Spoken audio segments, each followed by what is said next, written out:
Monday, July 20th, and you're watching the Hammer Daily here on the Hammer Betting Network, presented by our good friends over at FanDuel. I'm your host for today, Jay Scooper, alongside my producer for the next hour and a bit, Mike Bennett, working his way behind the boards. We have a great show for you today. Can't wait to get into things, but before we get into things, do us a favor, smash the like button. Goes a long way here on the channel. If you're new to the channel as well, hit the subscribe button. Happy Monday, everyone. Connor, lights out in the chat. Welcome, guys. What a way to end the World Cup in the most uninspiring performance I've ever seen from this Argentinian side. Is this one of the, if not the most, lopsided World Cup finals in World Cup history? It was an awful ordeal. Argentina looked lifeless, looked hopeless, looked terrible. Spain, on the other hand, good for them, cleaning up, winning, and winning the World Cup. Apologies on the futures. We were close on some, but missed on others. If you took Messi golden ball at like the minus 250, I'm sorry. Didn't think Rodri had a chance, but he ended up winning it. Mbappe, though, did come home for us to win that golden boot. We were talking about that before the third place game. And by the way, this World Cup game, the World Cup finals, absolutely buried. If you missed the third place game, that was excellent. It was an excellent watch.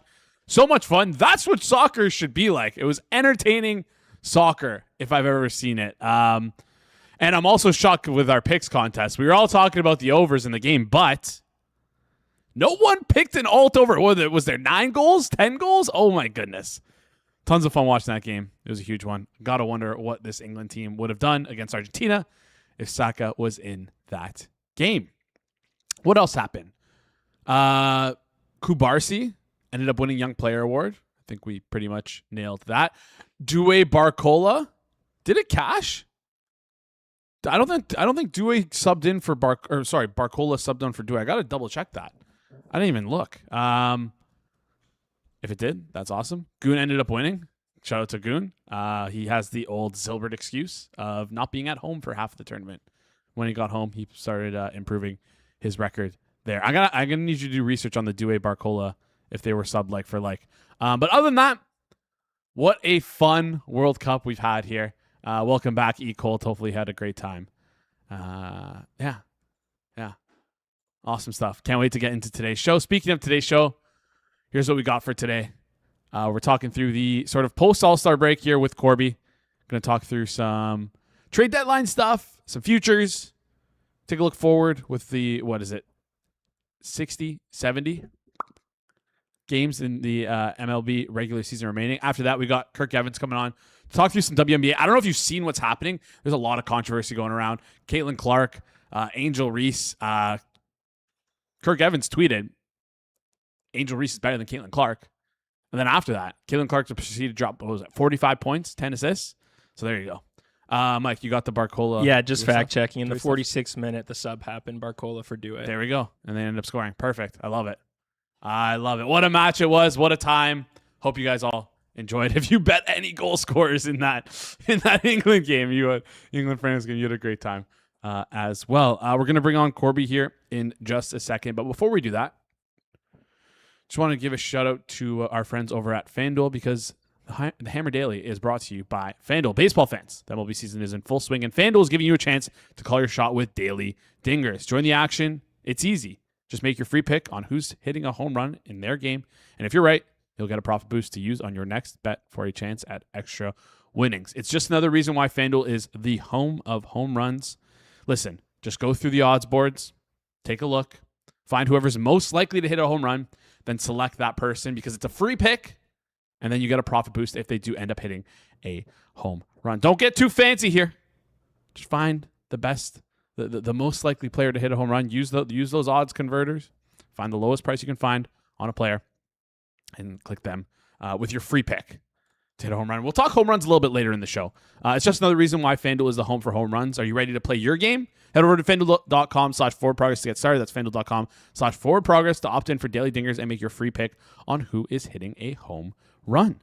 Play ball and swing for the fences on FanDuel, an official partner of The MLB must be 21 plus in president in select states. For Kansas and affiliation Kansas are 18 plus in president DC, Kentucky, Wyoming. No purchase necessary. Opt-in required. Bonus issued as non-withdrawable profit boost token.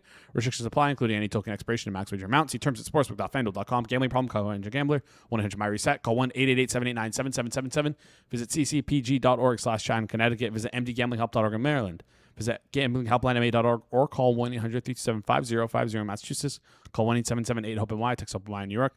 Call 1-877-770-7867 in Louisiana. All right, let's bring on our first guest here in just a second. Before we do that, everyone say thank you to Corbie in the chat bailing us out here. He is going completely out of his way to come on. He told us he had a prior conflict. We couldn't find anyone to cover for him. He said, you know what? F it. I got you guys. He's the number one guy to have us start this Monday here. You know him from Better Odds at Corbie BO on Twitter. Corbie, how's it going? Yeah, Jason, soccer's over. So, I was a busy man, but I can come in here to roast some soccer. I don't even know if we ended up using – did we make a futures bet? Don't remember if we did. Yes.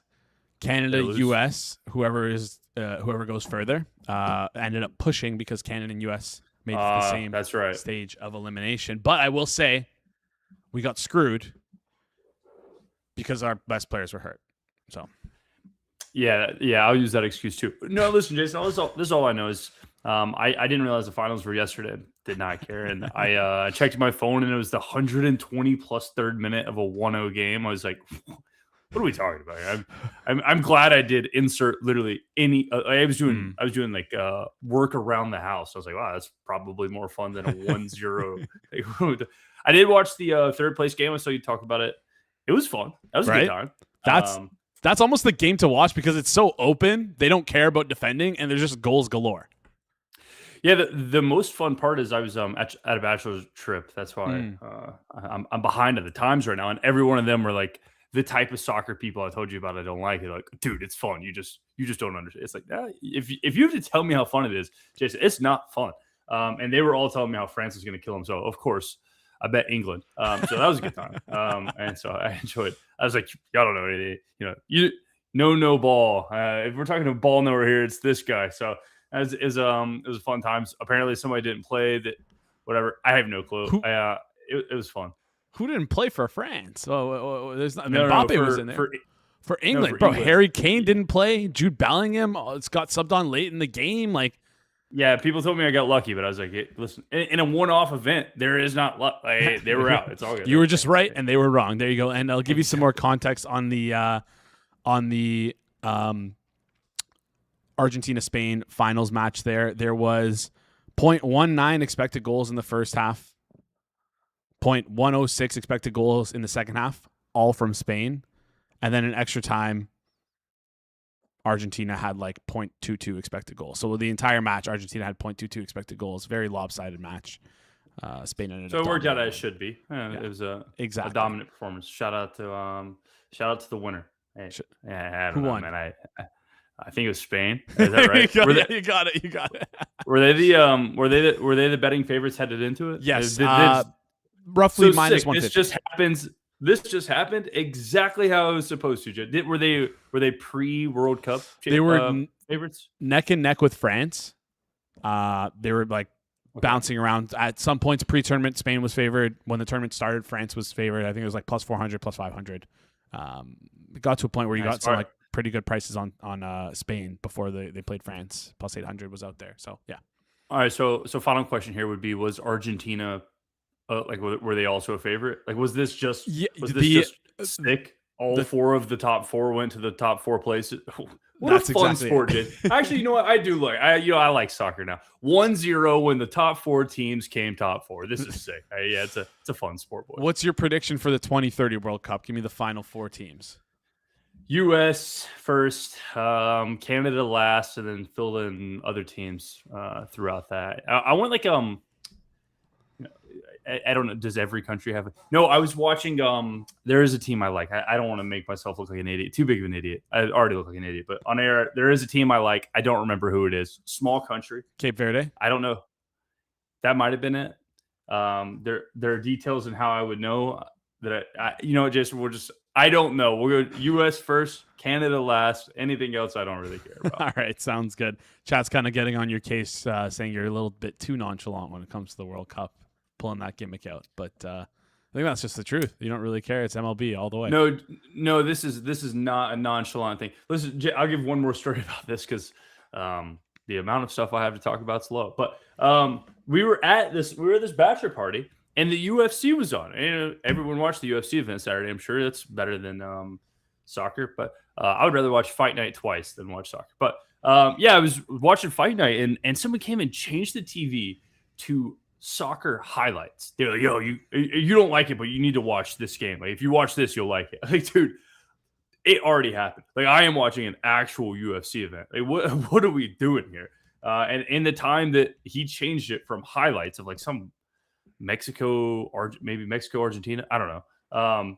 Back, Chase Hooper had submitted the guy. Oh, I was so mad. You can't just change the TV in front of somebody. So now I hate soccer more. It would be less the sport. Shout out to the people, the people that are good, whatever. It's the people who like it. Like, they're like, dude, it's the best sport. This is real football. I'm like, shut the hell up.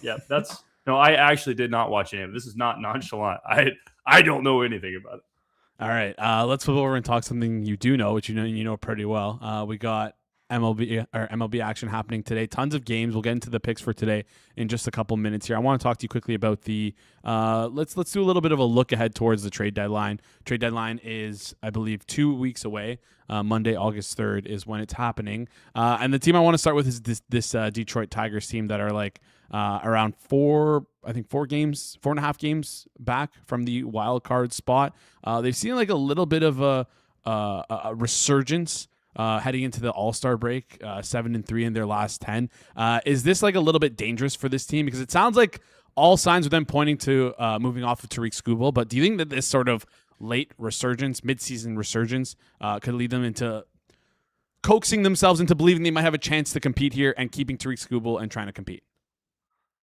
Yeah, it's an interesting thing of like there would be a solid strategy and like trying to project these out and see who's going to be a buyer, be a seller. But ultimately, as you kind of said, it's like there's too many variables. Like, there's so much nuance there. Like, should the Blue Jays sell? I think we both know the answer, Jason. But like, I think there's too much nuance. So it's not something I really care about. I just focus on I'm betting what's in front of me. Now, do I think the Tigers should sell? Actually, I don't. Their expected wins are like 7 under their current wins. So like, I think that there is value, unless you can get Skubal for like some crazy price. Like, you get some good stuff for him. I'm usually in the camp of like, don't sell off if you're even somewhat in the hunt, especially in baseball. Like, we've seen some pretty crazy. Like, I know it was really early in the season, but the Phillies are like what, 6th in World Series prices right now. And 2 months ago, people were like, sell the whole team, like get rid of the state. It's like, I think that because there's so many games and series happen so abruptly, like, I mean, a 4-game series, if you have the advantage or somebody gets hurt on the other team, like, you could go +4, like, pretty easy. And so I'm pretty anti sell the team, but granted, remember, Jason, I am a Dodgers fan, so that's pretty easy for me to say over here. Yeah, easy for you to say when you don't ever have to sell and you're just almost close to minus money to win the World Series when there's like 60 games left, +165 for the Dodgers to win here. I want to flip over and talk the top team in the AL, New York Yankees. E-Colt's come on the show, and he's mentioned that he feels 2 weeks ago. He feels that this New York Yankees team is overpriced. +500 right now to win the World Series. I mean, -120 to win the division, which I could see that for sure. But for them to win the AL is I lost the price on that. Anyways, I just feel like they're a little bit overrated compared to the other teams here. +500 to win the World Series when you look at other AL teams. For example, like the Rays, 18-1 here. Talk me through if you feel like the Yankees are overrated in market.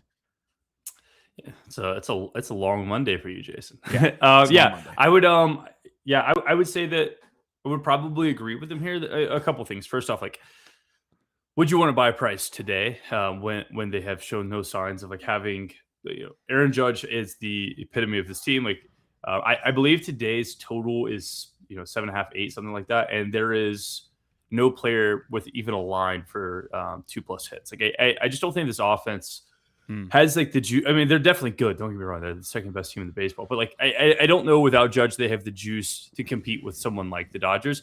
The issue is like the rest. Are the Rays just unbelievable? I don't think so. And so when we talked about the Mets, we brought up this point of like, I don't think the Mets had the pitchers to really ever do anything. And so like this expectation of them to regress, I don't think was the most sharp. Like, I just don't think they have the pitchers. If you want to say one thing about the Yankees, they have a pitching staff. Like this pitching staff's really good. So it all comes down to the bats. You want to talk about a buyer and a seller.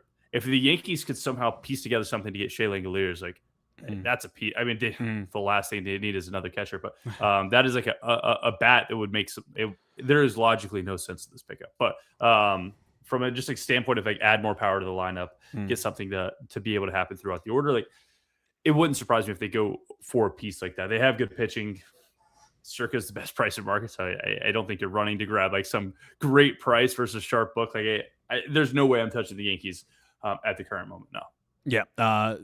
Like I mentioned, I finally found the AL winner odds. Yankees plus 200. When then you look behind them, it's the Mariners at plus 450, Rays at plus 600, Rangers at plus 900, Red Sox 11-1, Blue Jays all the way down to 30-1 to come out of the AL and play in the World Series here.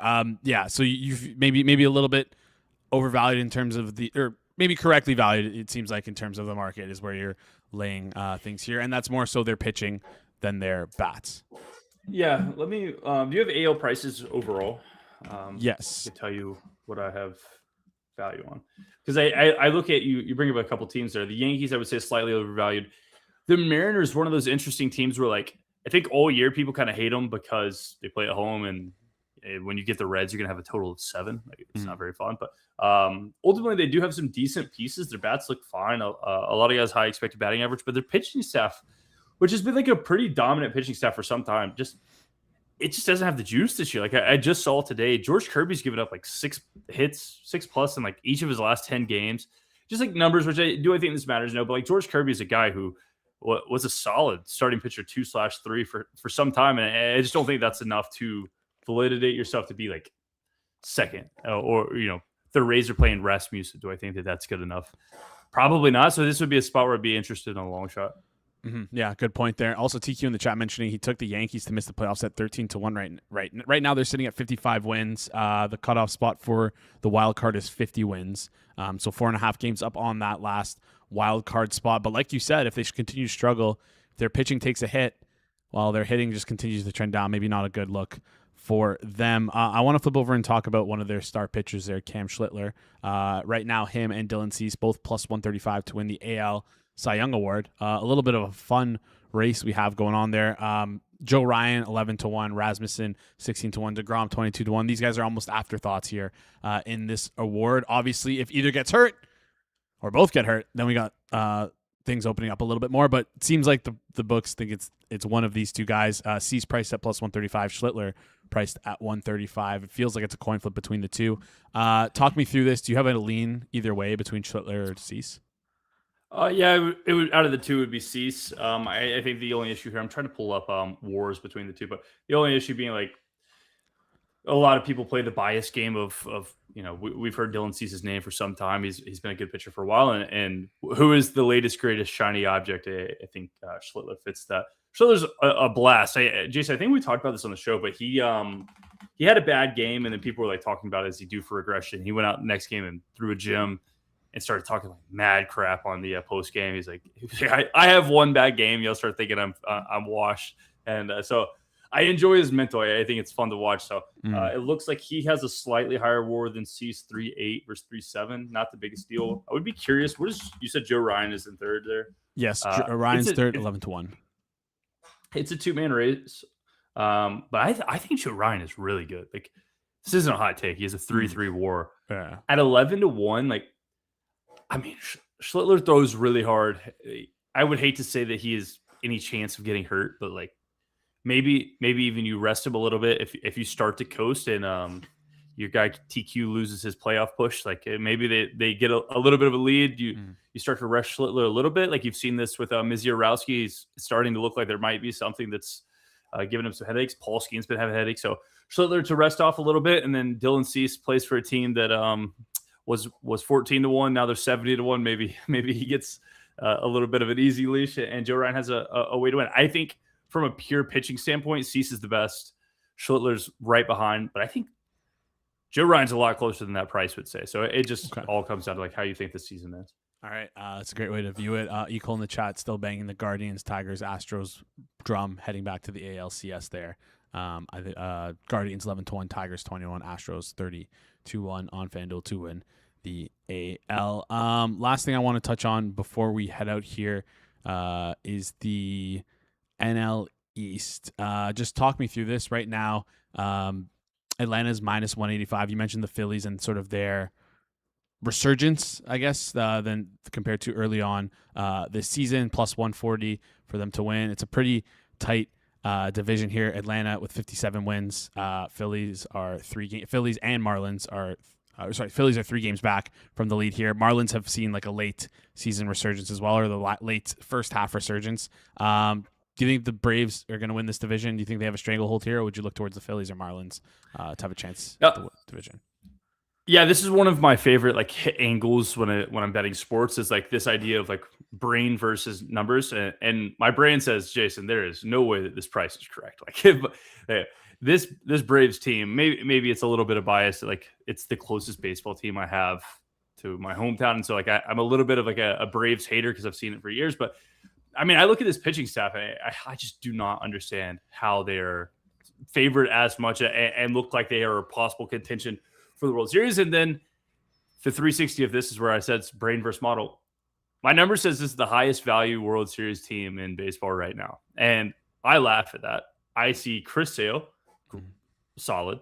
Bryce Elder, Grant Holmes, Ronaldo Lopez as your starting four. And I think about what is the line of the Yamamoto versus Bryce Elder Dodgers Braves game, and I think, man, this team would get smacked. I see, again, we've talked about this on the show a million times, but Strider 60-day IL, Martin Perez 15-day IL, Joey Wentz 60-day IL, Schwellenbach 60-day. Like, their pitchers get hurt more than any team I've ever seen. And so if you're asking me as a human being, I think this Braves team is significantly overvalued. I don't understand where they get wins, this pitching staff, except Chris Sale. Their offense has been awesome. I think they're like a plus 92 run differential, but my number disagrees. So I would say that I'm like a net neutral here. My number, if you trust my number, says that it's a good buy, and me as a human who doesn't know much and doesn't watch soccer says it's a pretty bad buy. All right, bad buy on the Braves. It is then. Maybe take a swing at the Marlins. I don't know, or the Phillies. It gets rough. It does get rough. That's the problem, right? It gets rough. Yeah. I would say that like the Phillies make a ton of sense. Like, you know, at the current price, you're buying Christopher Sanchez, who has given up 9, 12, 10, and then a piss poor all-star game. Like, you want to talk about a buy low. Either there's 2 things could happen. You either just bought Christopher Sanchez at his lowest possible skill, or Christopher Sanchez is hurt and you're in a lot of trouble. Yeah. So I guess catch 22, but the Phillies wouldn't be much of a bad buy for me here. Yeah, plus 140 for the Phillies to win the NL East. Let's move over and talk the games for today. Every single team in the MLB is playing today. Tons of action going on. We're going to pick 3 guys to hit home run each. But before we do that, anything else you like in terms of could be a player prop, could be a side total. I know you love your totals there. Any totals you see on the board that are flashing value for you? Yeah, I bet a ton of totals today. I have not looked at a home run, so that'll be fun. I'll let you go first. I bet Cardinals Angels under 9. Let's see what that price is at FanDuel.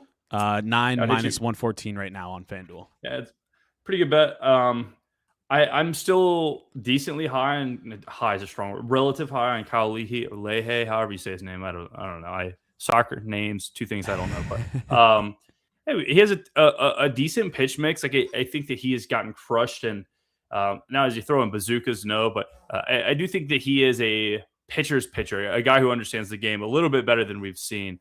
So take the under 9 there. Also, I don't think you're just running into a buzzsaw of an Angels offense. So I didn't mind the flat 9. Looks like I make it 8-7. So played that, and then I played one more. Let me see. It's funny because I just talked about Christopher Sanchez. I bet Dodgers Phillies over 8.5. Looks like you can get price there if somebody has Dodgers Phillies for me. Looks like minus 108 FanDuel. Okay. Minus 112, Yeah. 8.5 is what I got. Okay, so yeah, 112, 8.5. Fines still there. Looks like I make it 9.1 or something like that. This is just kind of like my number is slowly starting to regress. Sanchez is not as like hurt. There's no data indicator that says he's hurt. He's not losing velocity. He's not doing anything that's crazy, but just my number has caught up to this idea that like maybe he's not the greatest. And so it's kind of like a flip of, is he hurt? If he's hurt, then this number's crazy. Like we can all admit, like if he's hurt, this is not a good number. At neutral, I think that it's shaded towards an over. So it's just a bet I'm willing to take. So took the over 8.5 there. 8.5 minus 108, under 9 in the Cards and Angels game, minus 114. Let's flip over and talk home runs then. You want me to lead? Oh, yeah. Okay. All right. Yeah, well, this is you first. You mentioned to us that KC, we target the Royals. So that's what I'm doing. I'm taking your advice and I'm stealing it from you. First one I'm going to take is Salvador Perez plus 520 at FanDuel, which is one of the stronger prices I've seen around in market here. Pitching or up against Trevor McDonald. Don't know much about Trevor McDonald. All I see is the hot spot for where Salvador Perez can mash the ball. It's up middle and middle left for him, like the inside of the plate for him. So, I mean, just looking at, I'm doing simple stuff here. Looking at where this guy throws the ball, Trevor McDonald, it seems to be in the sweet spot for Salvador Perez. So that's what we're taking. Salvador Perez plus 520 home run because he can mash the ball. He can hit the ball hard. So that's my first. Give one. you a little piggyback there is Trevor McDonald's. That's one of my current boys. He hasn't made the top 5 yet, but I do like Trevor McDonald a lot, and not from any sense of like I think that this is a bad bet, Jason. I think that he is one of those guys who just like attacks batters, and I don't think he really has enough swing and miss stuff to do it. It's more of just like a confidence and conviction. So I don't mind the home run. Like I bet all strikeouts a lot this year with him. I just think from a mental standpoint, like how are strikeouts priced? They're priced like how many innings pitch is going to go? What is his strikeout rate? Like what is his whiff rate? Whatever. I think that there should be a lot more pricing of like just intensity. Like he will throw. He doesn't really care. Like, he's not putting a 3-1 count or a 2-0 count. He's not like just shipping some like trash pitch. Like he enjoys the game. Also, hot wife, Jason. So shout out Trevor McDonald. I have a mutual friend of this owner. Is that better or worse? Like, wait, hold on. No, yeah, that's true. It's like hot wife, as in you just respect the game. Like okay. I have the mutual is with the wife, not with him. So so T Mac, that's the man. All right, next up, I'm gonna have a bet here. All right, I'm gonna look towards the goofiest stadium shape in baseball history. I'm gonna go Tyler O'Neill, the man himself, Mr. Biceps, to hit a home run at Boston. I think I saw 380 at FanDuel. So 360 at FanDuel. 360. That's where I'll go. Bro Neal hit a tank. Baltimore's been looking pretty rough this year. Are they? See, this is what I just don't understand trade deadline. But is Baltimore selling? Like this is a team who just got built up with young talent. I can't imagine they are, but nonetheless, doesn't matter. O'Neal's gonna hit a home run and keep his name out of the talks. All right, O'Neill hitting a home run plus 360 at FanDuel. I'm sticking with KC. Sorry, fading your boy Trevor McDonald here. Next guy I got is Lane Thomas to hit a home run here. He's been hot. He can hit the ball hard. And like I said, that cluster area, I just popped open Baseball Savant. I don't know if anyone can do this. I got this real good information here. No, but just popped open Baseball Savant. Found the spots where Trevor McDonald likes to attack, and it works out pretty well for Lane Thomas if it does attack there. So that's what we're looking at. Lane Thomas, home run, plus 630 for the Royals. Taking 2 Royals in this one. Yeah, I don't mind it. You're playing the KC angle, Jason. Yes. I respect it. Absolutely. I think it's a good angle to take. I'll go just one of the easiest angles any human can say. That's home runs at Coors Field. How did neither of us choose Coors Field? It's priced in, though. It's priced in. I'm going to go. It definitely is. But I'm going to go James Wood, the missile seeker himself. You know what I find funny, Jason, is like just like when you go through props, there's only so many outcomes that can happen. And so basically a pitcher will end up at like 5.5 hits allowed. It's like 4.5, 5.5, whatever you make the number. Kyle Freeland currently is 6.5 minus 40 juice to the over. Like, this guy is just as a walking liability. Now imagine putting that guy in Colorado. Like that this guy has no swing and miss. a 44% hard hit rate. And it's like, all right, buddy, we don't put you in any like favorable stadium. We're going to make you play in Coors. Like, it's just unfortunate for him, but shout out to him. He Trooper. gives up 10 hits often, and he's like, I'll stay in the game. It's fine. So unfortunate for Kyle Freeland, but yeah, James Wood, the young gun himself, I think I saw a 230. So it is definitely priced in, but in the sake of having a good time, Jason, I'll go James Wood here. Yeah, James Wood plus 230 to hit a home run. Good one. Good shout out there. Got 2 for you, 2 for me. Last one for me. Looking towards the past a little bit here. Old timer Jose Altuve to hit a home run against Jansen Junk. He's hot. He's been hitting a ton lately, and I've been looking at your stuff, Corbie, and you seem to like him a lot to hit a home run today. So that's kind of what I was working with here. Plus 600 feels like a good number. And yeah, anytime you can fade a guy named Junk, you take it. This is true. I would agree with that. And you want to talk about junk, Jason? I'll just poke something at every person at Hammer. I'm gonna fade the Toronto Blue Jays here. The future AL Cy Young winner. Okay, I was getting there. Junior Caminero. He might have lost me some money in the home run derby, Jason. It was because he was saving it for today. When he sees none other than Dylan Cease, I think Caminero home run. I showed value, which was actually surprising. 390 is the price I see. 350. 350 on FanDuel. We'll work with that. Now, is it the most fun? Probably not. But when it hits next Monday, I get to come here and tell you that the best player on your favorite team gave up a home run to Junior Caminero, and I can't wait for that moment. That makes this an EV bet no matter what. If it loses, it was supposed to, and if it wins, I get one money to mess with Jason, and that is an incredible 1-2 combination. All right, there you go. You got Tyler O'Neill, Junior Caminero, and you got James Wood. All 3 of those to hit a home run. Tyler O'Neill plus 360, Junior Caminero plus 350, and James Wood was, what was he? Plus 350, plus 230.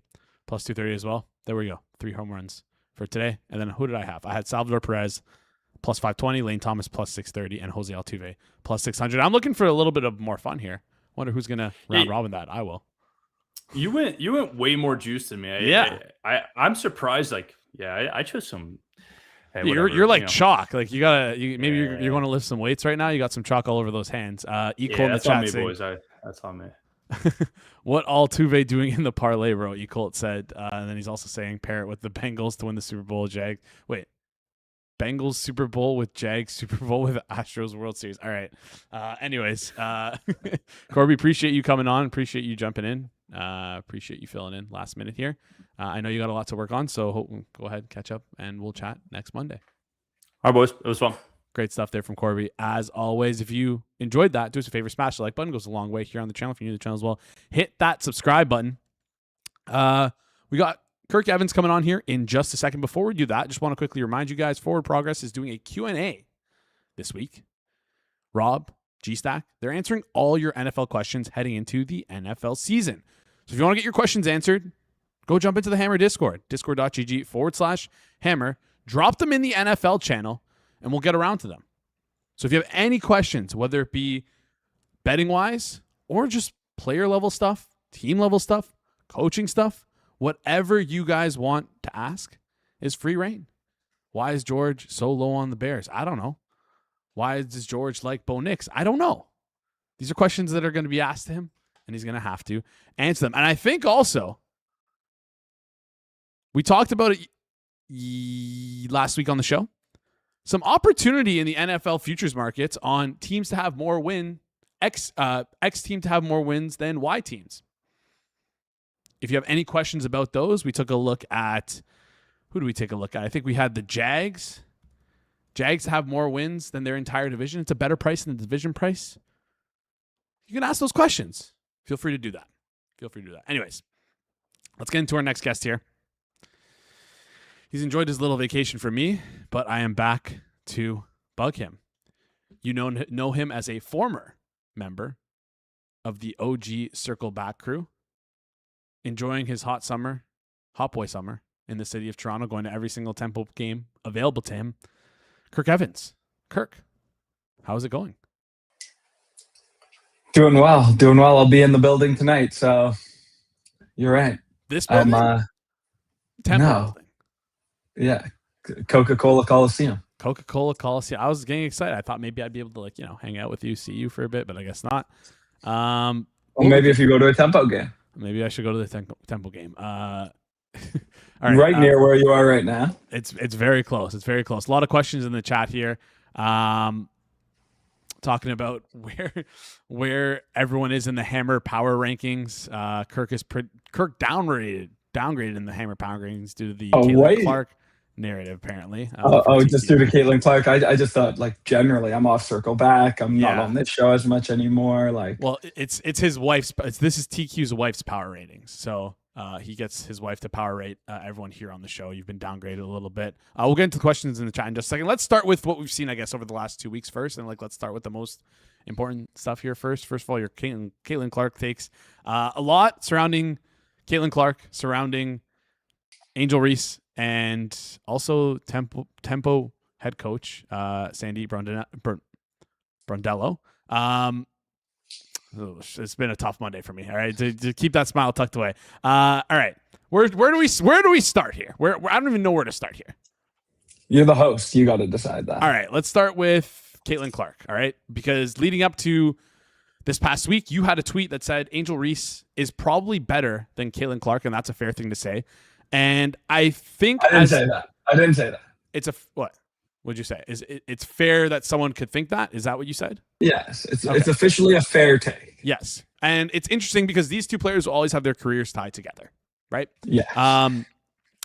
Angel Reese, since she's joined the league, this is a casual take. Angel Reese, since she's joined the league, she's been able to improve her scoring, which was a big knock on her coming into the league. Whereas Caitlin Clark, who's still a historically great shooter, can nail threes, has never really added anything extra to her game since she's joined the pros. And okay, again, casual take. Tell me where I'm wrong here.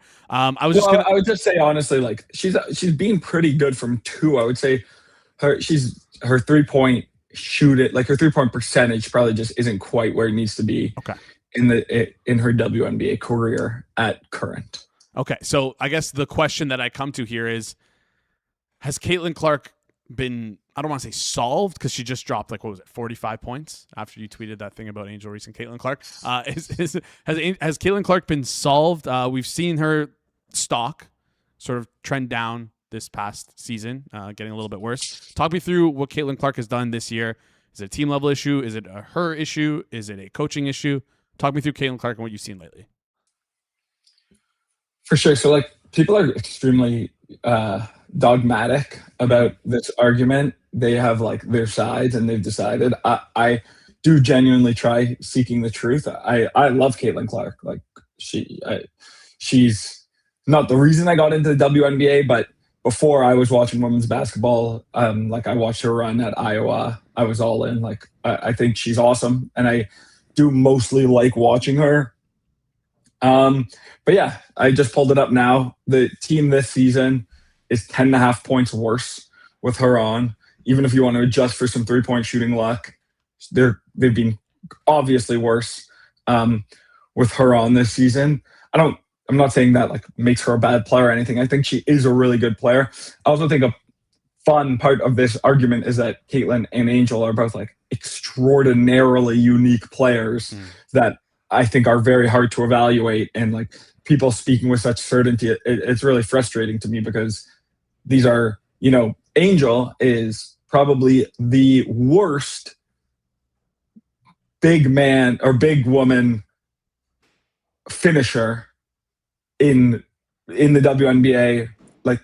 Her finishing talent is really, really below average, but she is the best offensive rebounder we've seen in the WNBA or the NBA. So, if you're missing a lot of your shots, but you're offensive rebounding them and eventually it gets to a bucket or a foul, that's a huge skill. If you have Angel Reese on your team, you're going to be one of the best offensive rebounding teams in the league, and you're going to be really good at defensive rebounding. And she's gotten way, way better as a defender. She's a very, very solid defender now as well. So yeah, she's just improved into a pretty obvious all-star level player. I don't think she's a top 5 player in the league. I don't think she's a top 10 player in the league. She is in a really good system on a very, very good team, but she is legitimately really good. And I think also was really good last year as well. And that kind of went under the radar. Like the back half of last year, there was a lot of drama surrounding her, but she just had a really good second half of the year. And Caitlin, Caitlin is still quite good at what she does. Like her top line stats are very good. She's pretty efficient for how high usage she is.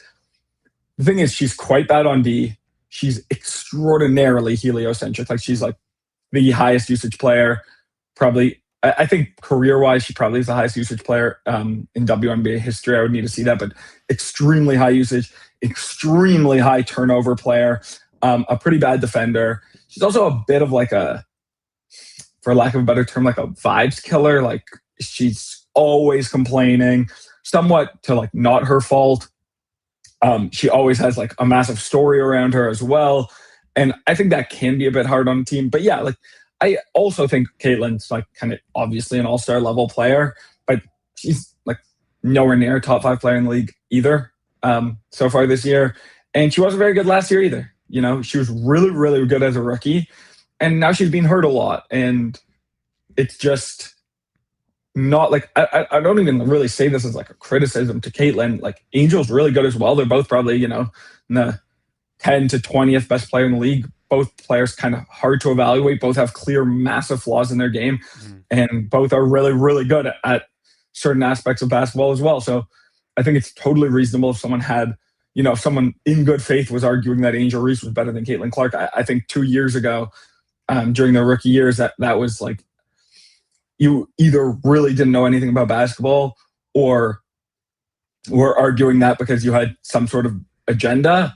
Now, you know, if you're a basketball fan, WNBA fan, and think Angel's better than Caitlin, like, I don't think that's a ridiculous take by any means. Yeah, and again, like we said, these two will always be tied for their entire careers, just with how they faced off in college basketball and the discourse around them. Even though the dogmatic discourse has sort of, I don't want to say ruined things, but made things a little bit less enjoyable to have a good faith discussion about it, not with people like you, look, it's not fun to talk about because I posted that on Twitter, like whatever, you could maybe say it's clickbaity. Like I genuinely don't, like, who cares if people probably don't believe me. I don't care particularly about my Twitter clicks. It's not really something that matters all that much to me, but I genuinely think that. But like, if you look at comments, you know, there's obviously like some sort of bot farming that some entity has a value in, like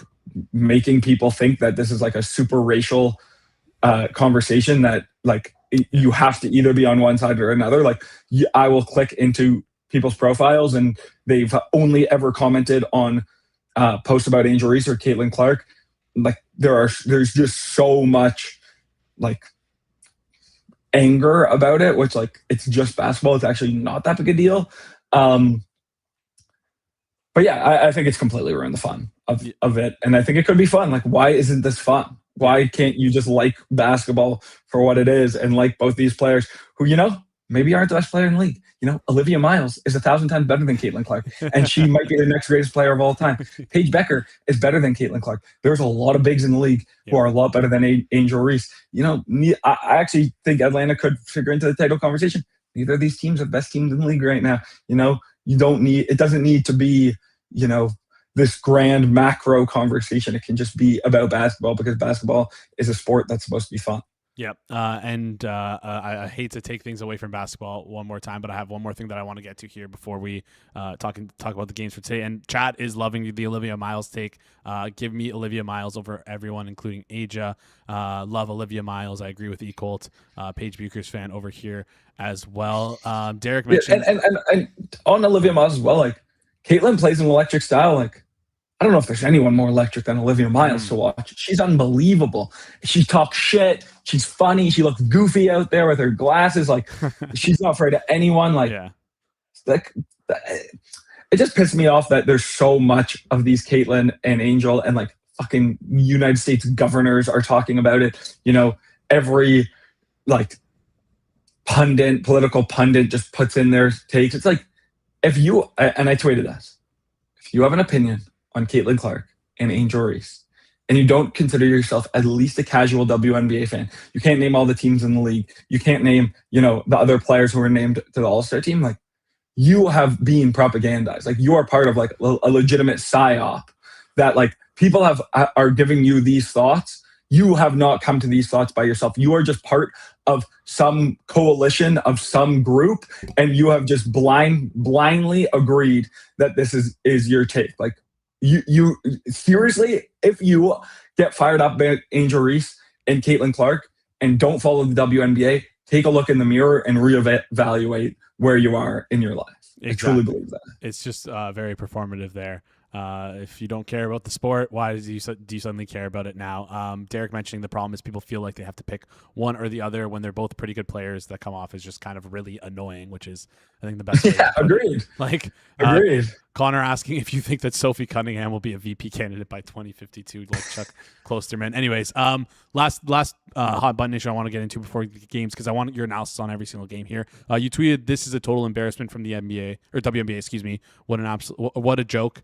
This is regarding Sandy Brondello's suspension for one game for inappropriate comments she's made regarding Angel Reese. For those who out of the know, in a post-game press conference. Not post-game, mid-game. Mid-game. She got caught on a hot mic. All right. Mid-game, caught on a hot mic. Brondello told the official that Angel is she's a protected species, which, for context, Brondello is from Australia, right?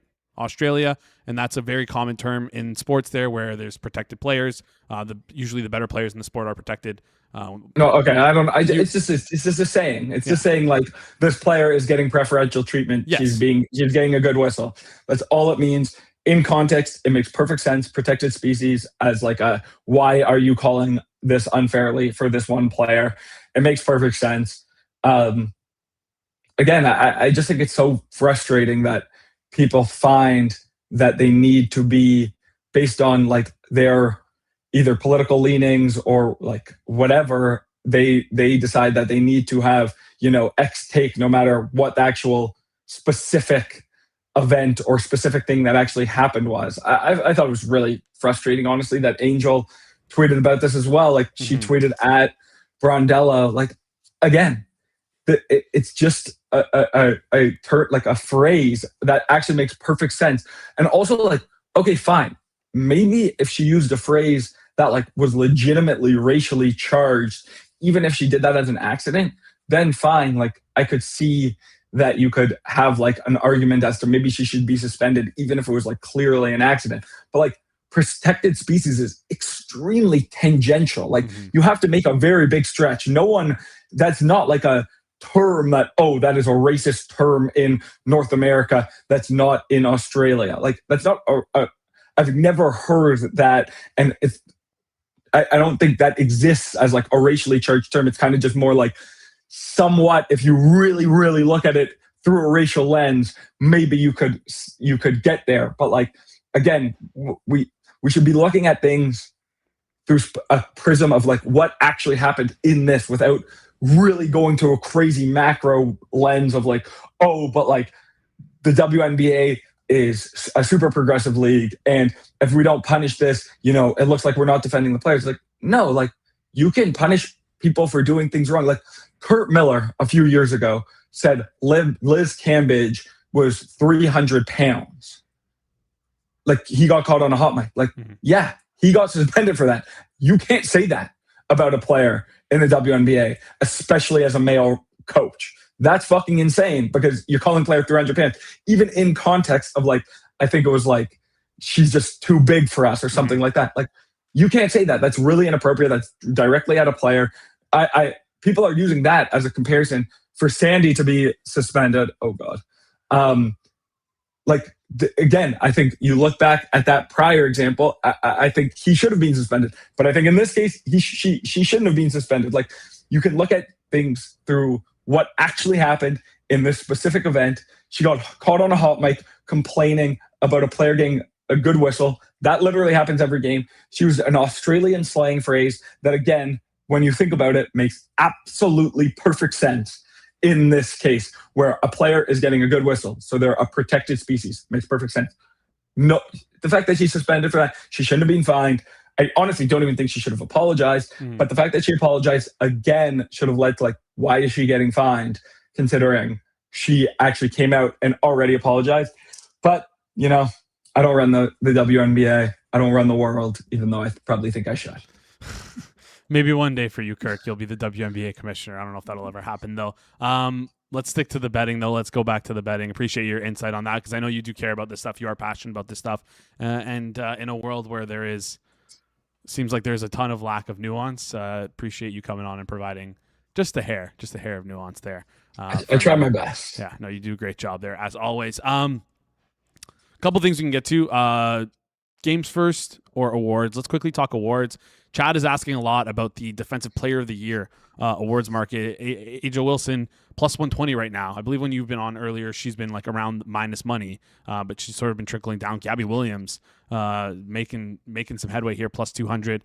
Natasha Howard, who can't remember if it was her or Ryan Howard, who we talked about on a previous show, plus 900 right now. Ryan Howard, 20-1.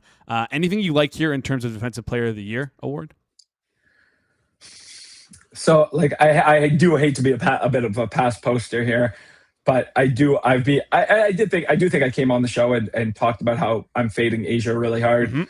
So yeah, I have Gabby, Stewie, Natasha Howard. I think Gabby is like very obviously the favorite for this award in terms of she should be the number one on the odds. I don't know if I have her like clearly above 50%, but somewhere between, 40 to 50%. I think if someone wanted to make the case that she's like by far the favorite and is like a 60% chance to win, I don't think I would argue that hard with you. Like they're clearly at this point favored to be the number one D. She came third last year in Defensive Player of the Year. She is an unbelievable defender, and she has the reputation as an unbelievable defender. The Valks are having an unbelievable year. Their D is completely insane. Vegas right now is 8th on D and 6.5 points behind Golden State. So, yeah, I think Gabby's clearly the favorite. I don't know how much I'm betting it right now. Like, the markets really did collapse pretty hard in the last week. But, yeah, I think, honestly, if I had to make a bet, I still would be taking Gabby at plus 200. All right, Gabby plus 200. If you have to make a bet right now, Equal in the chat saying Kirk, all caps. Kirk, I have links plus 500 and everyone but Aja for DPOY. Thank you so much, you smart man. Derek in the chat as well mentioning Janelle Salon as sixth player of the year, looking pretty good for him there as well. Absolutely, yeah. Salon, I think Salon is like at this point like. Would need a significant surprise or an injury for her to not win this award, but like it's kind of priced at that. She's minus 330. Would you call it? Would you drop the L word for this one? No, there's too many games left in the season to say it's a lock. All right, fair enough. Let's flip over and talk the games for today. Then, do you want to go game by game, or do you have props in any of them? How do you want to break this down? You tell me. We do have to get out relatively quickly. I went long with you. I apologize. I don't have that much for you if I'm being totally honest. Okay. So I'll just say that I like the Liberty here at this number. It could user be warned. This could close a pick. Okay. It could absolutely close a pick. And if you look at this and it's and it closes a pick, and you bet it, I'm sorry. Just know I have a shit position as well. But Paige went down last night. She got hurt. I think she's clearly above 50% to miss. And right now I have the market as essentially dead 50-50. So that's where I'm at. They're on a back-to-back. We'll see. It's one of those bets that either is going to be really awesome or really shitty. I don't know which one it's going to be, but that's what I got for you. All right, Liberty minus 176 here, or the minus 3.5, minus 115. Either fine. Could close that pick though. The old dice roll from Kirk O'Chains. Appreciate you coming on the show. Kirk, any final thoughts before you head out here? Anything you're looking forward to in the WNBA? Any futures you like in terms of what we didn't touch on, whether it be the WNBA championship or maybe to reach the finals? Any dark horses you got for us here, or that's it? Let's head out and. No, I think we're good here. Appreciate it. All right, Kirk, appreciate you joining the show. Keep by your phone. I've got a couple questions to ask you, but we'll chat soon because we might have something fun coming on the channel with Kirk a little bit later. He doesn't even know what it's about, but I think he'll agree to it. Anyways, Kirk, appreciate you joining the show. Good stuff there from Kirk as always. Yes, you heard that right. Kirk might be on this on the channel for a little bit more than just WNBA stuff. And I forgot to ask him about LeBron. Shit. He's gone. Oh, well, if you want to bet on LeBron, where do you think he's going to go? If you believe the internet rumors about him enrolling his kid into the Philadelphia school, he's plus 850 to land with the Sixers. LeBron James next team market available on FanDuel. If you want to go wager that, you can. That's it. That wraps up today's show. Appreciate you guys tuning in. Shout out to all of our guests here live on air. Shout out to Kirk. Shout out to Corbie. Shout out to Mike, keeping everything smooth behind the boards. And shout out to you guys for joining us throughout the entire show. Do us a favor before you head out. Smash the like button. Goes a long way here on the channel. If you're new to the channel as well, hit the subscribe button. And I know some of you guys watch the Hammer Daily live every day here on YouTube. Appreciate you guys. But if you're in the car and you're listening after the fact on Spotify or Apple Music, do us a favor. Rate and review 5 stars. You guys have no idea how massive that is for us in the algorithm. It does really help us out a lot here. Shout out Connor, Derek, Pwn Some Noobs, TQ, E-Colt, all the regulars in the chat. Appreciate you guys tuning in. That's it. That wraps up today's show. Go check out Circle Back live right after this. It'll be redirected there. This has been the Monday, July 20th edition of the Hammer Daily here on the Hammer Betting Network, presented by our good friends over at FanDuel. We'll see you guys right here tomorrow.